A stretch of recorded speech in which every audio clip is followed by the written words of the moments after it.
some wild weather all over, and Don is still tracking some thunderstorms in our area. Don, it looks like they're kind of falling apart. Yeah, they were right up until about 5 minutes ago, and now we've got one that's reformed. Look at how this one just kind of dropped on together.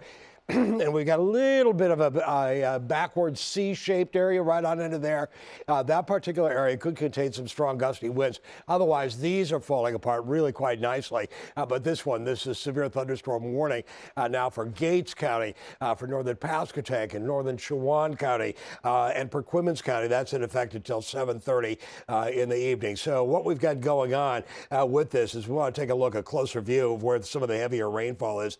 I first noticed this really had some lightning with it toward the Acorn Hill area and Easton Crossroads area, and a brand new lightning strike, a couple of brand new lightning strikes right on into there. We're going to look for wind within this, and we're likely to see some winds, toward Jaffa right now, between Beckford Junction and Jaffa.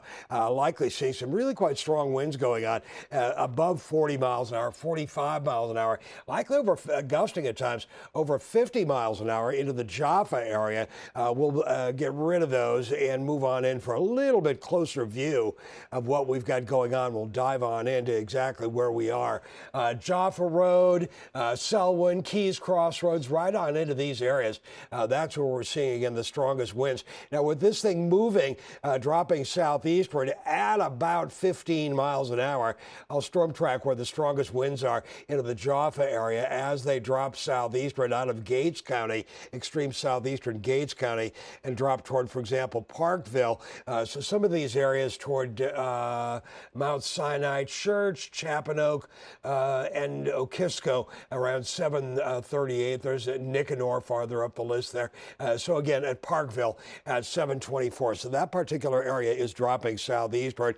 Farther to the south, the other part of the thunderstorm is not as strong. Really, the area of thunderstorms that we're looking at is toward Jaffa. That's the worst part of it. That has a likely 50-mile-an-hour winds at least. That could do some damage. Now, farther to the south, toward the Edenton area, there's some rumbles of thunder, but again, nothing real big. This severe thunderstorm warning in effect now, again, until 7:30. That kind of came together real rapidly here in the past 10 minutes. Now, tomorrow's severe weather risk is a level 2 risk.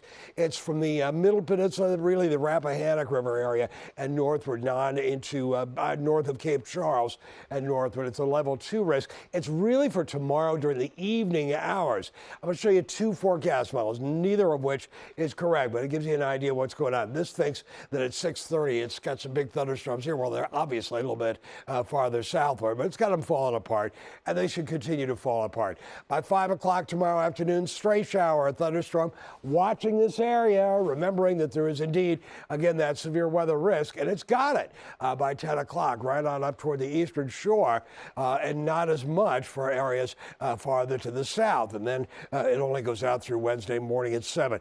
This forecast model, the NAM, it has it too, but it's got too much for what's going on. I think the last one had too little into the Hampton Roads area. It was about 4 in the afternoon tomorrow. This extends that line much farther to the south. So by 10 o'clock, it's into the Hampton Roads area and northeast North Carolina. I think that's probably too much. So somewhere a happy medium between the two, where we see big thunderstorms here and dying thunderstorms over the south side and northeast North Carolina coming up for tomorrow night. And then Wednesday looks fine. Thursday, well, yeah, it looks fine. It looks hot, really hot for Thursday, Friday, and Saturday.